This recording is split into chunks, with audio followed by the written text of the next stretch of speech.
혹시 두 기자님 일본 도쿄역에 가보신 적 있습니까? 가봤죠. 엄청 크잖아요, 그죠? 도쿄역이요. 하루에 열차 출도착 횟수가 약 3,000회, 하루 이용객이 약 140만 명, 지상, 지하, 신칸센 포함해서 총 30개 라인이 있어서 일본 철도의 심장부로 불리는 곳입니다. 이번 특종은요, 수많은 인파로 북적이는 도쿄역에서 발견된 미스터리한 가방에 대한 얘기입니다.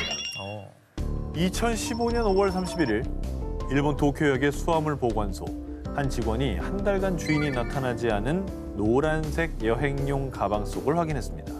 그런데 가방 속에 든 것은 다름 아닌 시신이었습니다. 에? 해당 가방은 약 한 달 전인 4월 26일 도쿄역 마루노우치 출구 방향에 잠기지 않은 물품 보관함에서 발견됐습니다.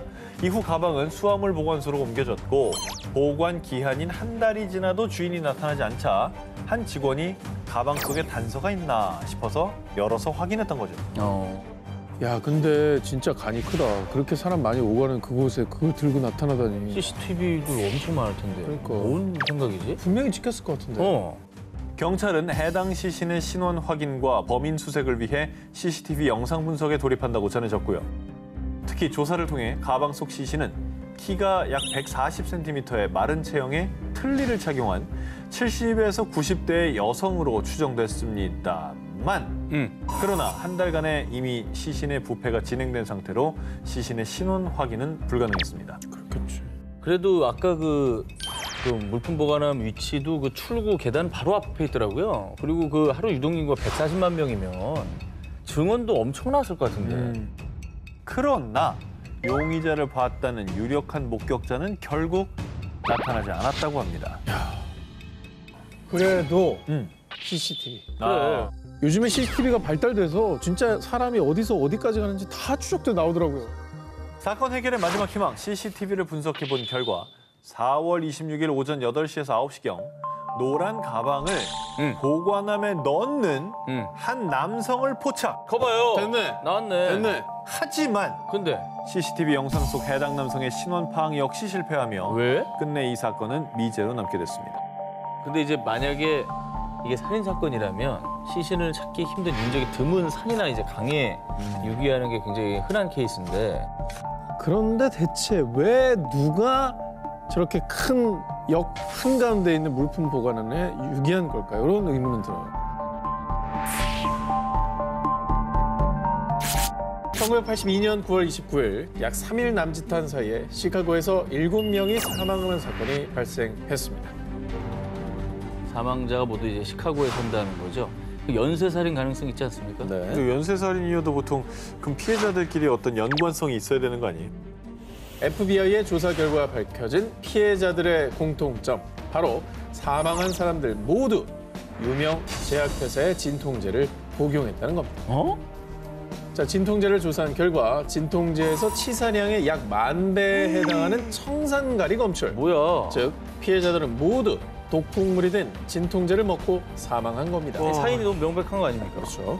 자, 그리고 FBI는 제조 과정에서 독극물이 주입됐을 가능성을 두고 피해자들 구매한 진통제 공급 경로를 역추적. 하지만 진통제를 만든 제조 공장, 포장 용기 업체, 상점까지 모두 제각각이었습니다. 그리고 시카고에서만 피해자가 발생됐기 때문에 제조 과정에서 독극물이 주입된 건 아니었습니다. 저게 뭐 미국에서는 그냥 처방전 없이 살 수 있는 약이라 아마 진열대에 그냥 있었을 텐데 그러겠네. 그 진열대에 있는 아무 용기에다가나 그냥 그러니까 원한 범죄가 아니라 불특정 다수를 노린 그냥 묻지마 범죄다. 그렇죠. 아무나 걸려라. 얼마 후 사건을 해결할 결정적인 단서가 세상의 모습을 드러냅니다. 추가 살인을 막고 싶다면은 100만 달러를 보내. 약을 제조한 제이사 앞으로 한 통의 협박 편지가 도착. 지문 감식 결과 편지를 보낸 사람은 30대 남성 제임스 루이스였습니다. 제약회사를 협박하려고 이렇게 했구만. 그 이제 사건 실마리 다 풀리고 있는 거 아니에요? 그건 너무 확실한 건데. 자, 그런데 용의자 루이스는 협박 편지를 보낸 건 맞지만 자신이 독극물 테러 사건의 범인이 아니라고 주장. 무엇보다 결정적으로 난 사건 당시 아내와 뉴욕에 있었다고요. 그에겐 용의선상에서 벗어날 수 있는 확실한 알리바이가 있었던 겁니다. 자, 그렇게 사건은 미궁에 빠졌고요. 지금까지도 독극물 진통제 테러 사건의 미스터리는 풀리지 않고 있습니다. 지난 6월 스페인에서 전해진 충격적인 소식. PC 백신 거물 감옥에서 자살. 1987년 컴퓨터 바이러스 백신을 개발하며 보안업계의 선구자라 불렸던 존 맥어피. 그런데 스페인 감옥에서 그가 스스로 목숨을 끊었다는 소식에 사람들은 큰 충격을 받았습니다.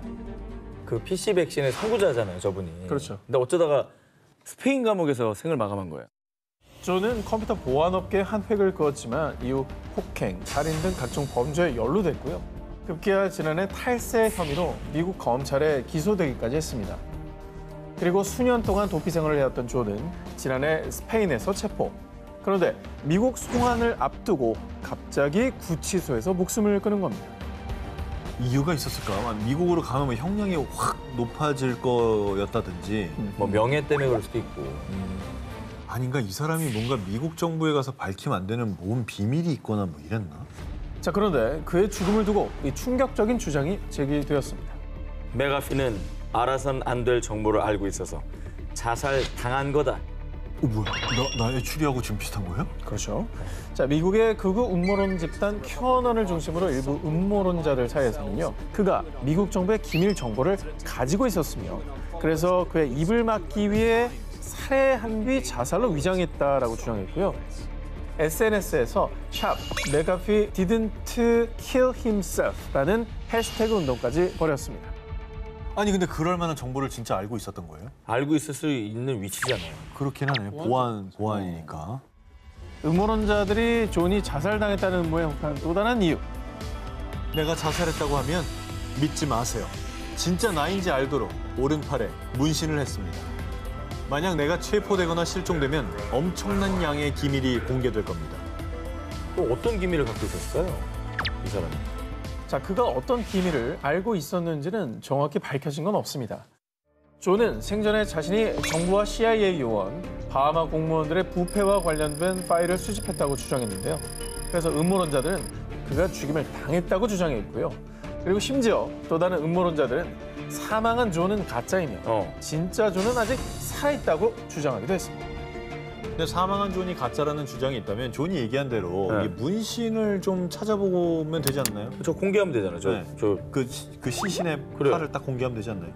스페인 당국은 존의 시신을 부검 결과 명백한 자살이라고 밝혔지만 그의 문신은 공개하지 않았습니다. 없네, 없어. 그래서 이를 두고 사람들은 존의 죽음에 더욱 의문을 품었고요. 음모론이 아직도 끊이질 않고 있습니다.